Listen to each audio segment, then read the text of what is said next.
Hi everyone, this is तस्कीन खान और आप देख रहे हैं वाउ टीवी। कल हमारे बड़े प्यारे दोस्त जमशेद थॉमस साहब, farmer MNA for Pakistan Tehreek Insaf, जब इमरान खान साहब की गवर्नमेंट बनी 2018 में, तो आप भी बहसीत एमएनए पाकिस्तानी पार्लियामान का हिस्सा बने और मसीहों के रिप्रेजेंटेटिव थे। तब से आपके साथ बड़ी अच्छी दोस्ती रही। कल मैंने देखा कि उनके फेसबुक से एक बड़ी अनयूजुअल किस्म की पोस्ट आई जिसमें लिखा हुआ था कि जमशेद थॉमस साहब का बड़ा कोई एक्सीडेंट हुआ है और उनको हेड इंजरीज हुई हैं और उसके बाद वो कोमा में चले गए और उनको वेंटिलेटर के ऊपर रखा गया। तो मुझसे बड़ी वो तकलीफ है ये पोस्ट थी।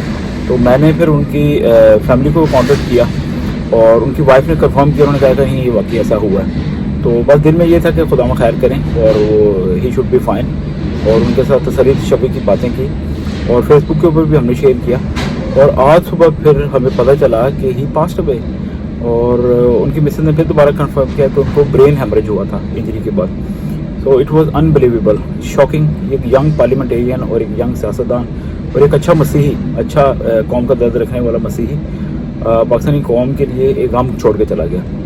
वो कुछ अर्सा से बेल्जियम में मुकीम थे और बेल्जियम बड़ा एक पुरअमन सा शहर है। आई बिन देयर और मुझे ब्रसल्स में जाने का इत्तेफाक। वो बड़ा छोटा मुल्क है और बड़ा साफ़ सुथरा और पीसफुल से कंट्री है। तो वहाँ पे एकदम रोड एक्सीडेंट, ये तो खैर कहीं भी हो सकता है, लेकिन इट वाज बिट शॉकिंग।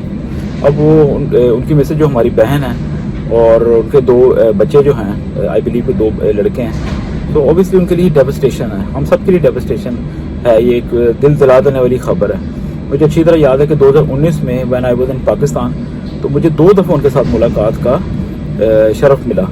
एक दफ़ा मैं इस्लामाबाद में गया तो वो एमएनए हॉस्टल में उनके साथ मुलाकात हुई और बड़ी ज़बरदस्त मुलाकात हुई और उन्होंने बड़े हम्बल तरीके से हमें मिले और लिया और सारा उनसे खुल के बातें हुई कि क्या क्या होना चाहिए। मुझे अच्छी तरह याद है, मैंने उनको कहा था कि देखें एमएनए या एमपीए जो होता है वो 4-5 साल के लिए, और पाकिस्तान में तो शायद जल्दी पार्लियामेंट टूट जाती है, 4 सालों के लिए आता है। तो कोई ऐसा काम कर जाएँ कि आपकी एक लेगेसी बन जाए। तो उन्होंने फिर फ्रेंकली पूछा भी कि आप बताएं कि क्या होना चाहिए। तो मेरी अपनी नाकत सर के मुताबिक मैंने उनके साथ 2-4 फार्मूलाज शेयर किए और जो किसी और वक्त इसको डिस्कस किया जा सकता है। तो मैंने कहा जी आप इन खतूत के ऊपर काम करें तो एक तो भला होगा कौम का और फिर आपकी लेगेसी भी बनेगी और होपफुली आपको आइंदा भी चांस मिलना चाहिए जब मिलेगा।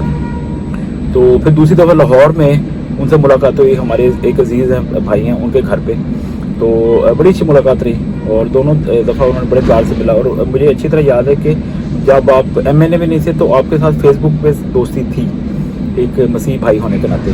फिर आपने एक दफ़ा मुझे याद है मैसेज भी किया कि वो यहाँ पे इंग्लैंड में आ रहे हैं, ऑक्सफोर्ड में उनका कोई 6 रोज़ा ट्रेनिंग है और उसके बाद वो कह रहे थे 5-6 दिन में फ्री होगा, लेकिन बदकिस्मती से तब मुलाकात ना हो सकी। लेकिन इन ऑन एंड ऑफ रब्ते में रहते थे और उनका इंटरव्यू भी आप वाउ टीवी पे दे सकते हैं, हमने किया हुआ है। तो उन्होंने बड़े अच्छे तरीके से टाइम दिया था और अब पता चला कि वो तो बहुत से मसीही घरानों की या बच्चों की कफालत भी कर रहे थे और उनकी माली इमदाद भी करते थे। तो हर इंसान के अंदर बड़े वसाइफ होते हैं।